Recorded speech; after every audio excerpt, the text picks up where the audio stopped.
Milton Stephen Pappas, May 11, 1939, April 19, 2016, was an American professional baseball player. He played in Major League Baseball as a right-handed pitcher from 1957 through 1973. Nicknamed Gimpy, the 17-year veteran pitched for the Baltimore Orioles, 1957-1965, Cincinnati Reds, 1966-1968, Atlanta Braves, 1968-1970, and Chicago Cubs, 1970-1973. A control specialist, Pappas pitched in 520 games, starting 465, with 209 wins, 164 losses, 43 shutouts, 1,728 strikeouts and a 3.40 ERA in 3,186 innings pitched. He was a three-time All-Star player for the Orioles and was inducted into the Baltimore Orioles Hall of Fame in 1985. Baltimore Orioles Pappas was born in Detroit, Michigan to Greek parents, and his birth name was Miltiades Stergios Papasstergios. In 1957, as a senior at Cooley High School, Pappas was scouted by several teams and signed with the Orioles at the suggestion of Hal Newhouser, a former star pitcher for the Detroit Tigers who lived in the Detroit area. Pappas signed for $4,000 and pitched only 3 games in the minor leagues before being called up in August. He made his major league debut on August 10 in relief against the New York Yankees. In 1958 he made the Orioles' starting rotation and began a streak of 11 consecutive double-digit win seasons with a 10-10 record. Pappas soon became the ace of the Orioles staff, and was named an All-Star in 1962, pitching in both All-Star games. From 1959 to 1962, Major League Baseball had 2 All-Star games. He was also named starting pitcher in the 1965 All-Star game.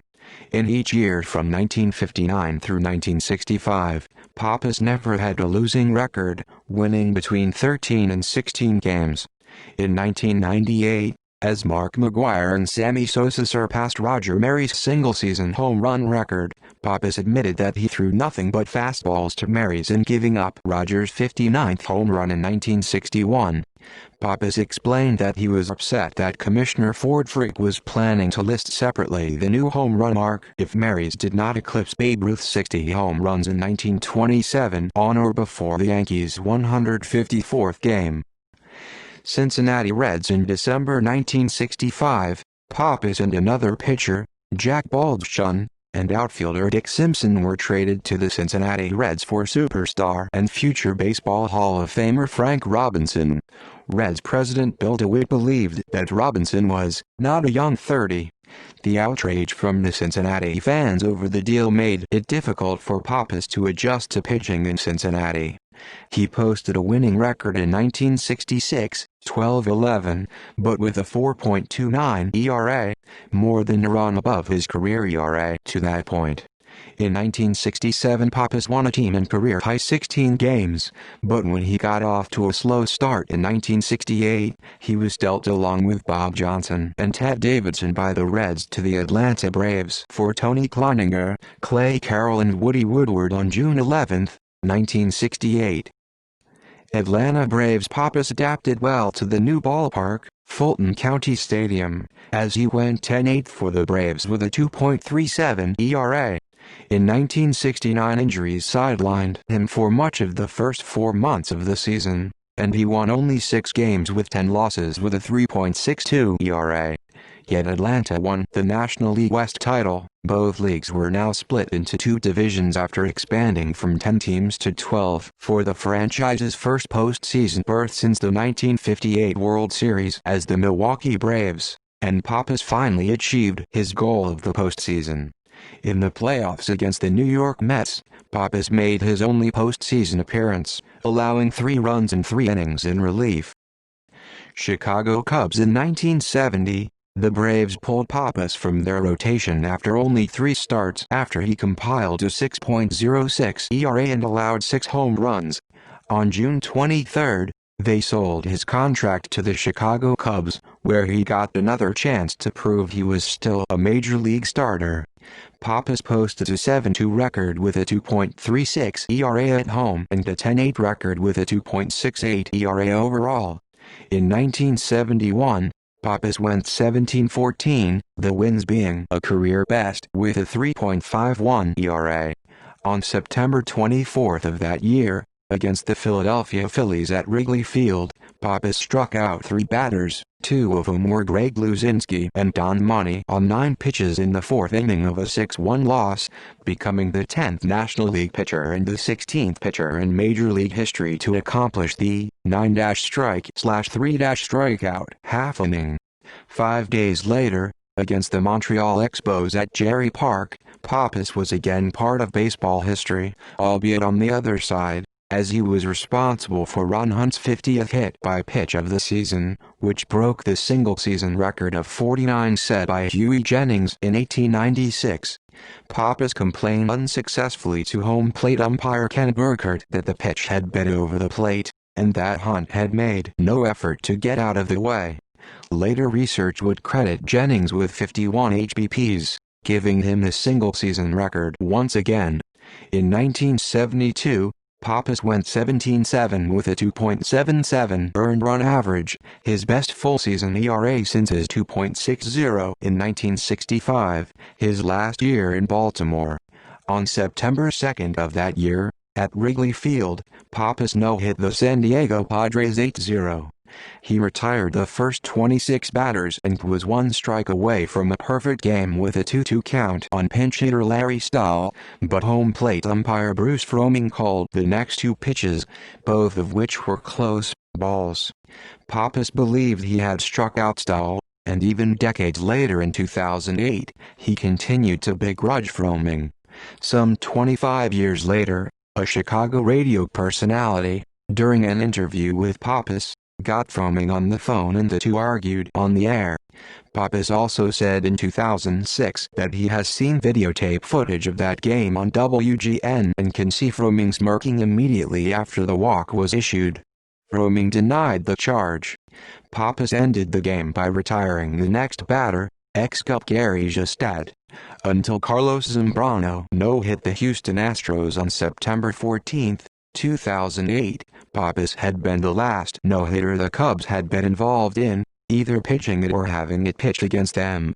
They had gone the longest of all major league teams since they had last been involved in a no-hitter. It was also the last no-hitter pitched at Wrigley Field until the Philadelphia Phillies' Cole Hamels no-hit the Cubs on July 25, 2015. 11 days after his no-hitter, Pappas recorded his 200th career victory, also at Wrigley Field, defeating the Montreal Expos 6-2. In 1973, he won only 7 games with 12 losses and a 4.28 ERA. Prior to the start of the 1974 season, he was released by the Cubs. He retired with 209 victories, becoming the first ever 200-game winner who did not win 20 games in any one season, a feat later matched by Jerry Bruce, Frank Tanana, Charlie Huff, Dennis Martinez, Chuck Finley, Kenny Rogers, and Tim Wakefield. During his career, Pappas was in the top 10 in ERA 8 seasons, in wins 6 seasons, fewest walks per 9 innings 9 seasons, complete games 7 seasons, shutouts 8 seasons, and he was tied for the league lead with a perfect fielding percentage, 1.000 in 4 seasons. Only posting a career .123 batting average, Pappas hit 20 home runs as a pitcher. As of 2020, he is one of 13 pitchers to hit at least 20 home runs. On August 27, 1961, while with the Orioles, Pappas pitched a 2-hit, 3-0 shutout against the Minnesota Twins at Metropolitan Stadium and helped his own cause by homering twice off Pedro Ramos. Pappas also homered off Bill Stafford in the Orioles' 1-0 victory over the New York Yankees on April 18, 1962. He was the last American League pitcher in the pre-designated hitter era to hit a home run in a 1-0 game. Not until Nathan Carnes in 2015 would another American League pitcher accomplish this feat. Wife's disappearance on September 11, 1982. Pappas' wife, Carol, disappeared after leaving the couple's home in the Farnham subdivision in the Chicago suburb of Wheaton. For 5 years, no sign was found of her car, her clothing, or her body. One theory was that Carol Pappas was killed by a group of 4 men known as the Ripper Crew, as part of a satanic ritual. In 1984, Tom Coker-Lace, who was convicted for the murder of Lorraine Borowski, led police to a field where Carol Pappas was allegedly buried, but searchers could not find any remains. On August 7, 1987, workers draining a shallow pond 4 blocks from the Pappas home discovered the car she had been driving, a white and burgundy 1980 Buick, as well as her body. A DuPage County coroner's jury ruled the cause of death as accidental drowning. Police theorized she mistook a driveway near the pond for a road leading to her subdivision, vaulting 25 to 30 feet, 7.69.1 meters from the bank into the pond. Carol Pappas, a recovering alcoholic, may have been drinking, however, blood alcohol content could not be confirmed. Life outside baseball. Milt and Carol Pappas had 2 children, Michelle and Steve. Carol had been his childhood sweetheart and they were married 22 years. After baseball he owned a restaurant in Baltimore, Milt Pappas Scotch and Sirloin, worked for a beer and wine distributor, and later sold building supplies. In 1990, Pappas sold his house in Wheaton and moved with his second wife, Judy Bloom, a teacher of special needs children, to Beecher, Illinois, with their 5-year-old daughter Alexandria. Judy is administrative dean of students at Crete Monet High School.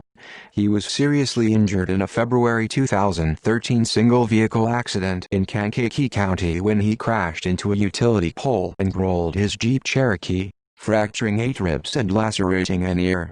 He was hospitalized several days before being released. Pappas died of natural causes on April 19, 2016. See also List of Major League Baseball all-time leaders in home runs by pitchers. List of Major League Baseball career wins leaders. List of Major League Baseball no-hitters. List of Major League Baseball pitchers who have struck out 3 batters on 9 pitches. List of solved missing person cases. References. External links. Career statistics and player information from MLB, or Baseball Reference. Minors box score of Pappas no-hitter. Pappas happy for Zambrano as his 36-year run jam prompts memories of Pappas.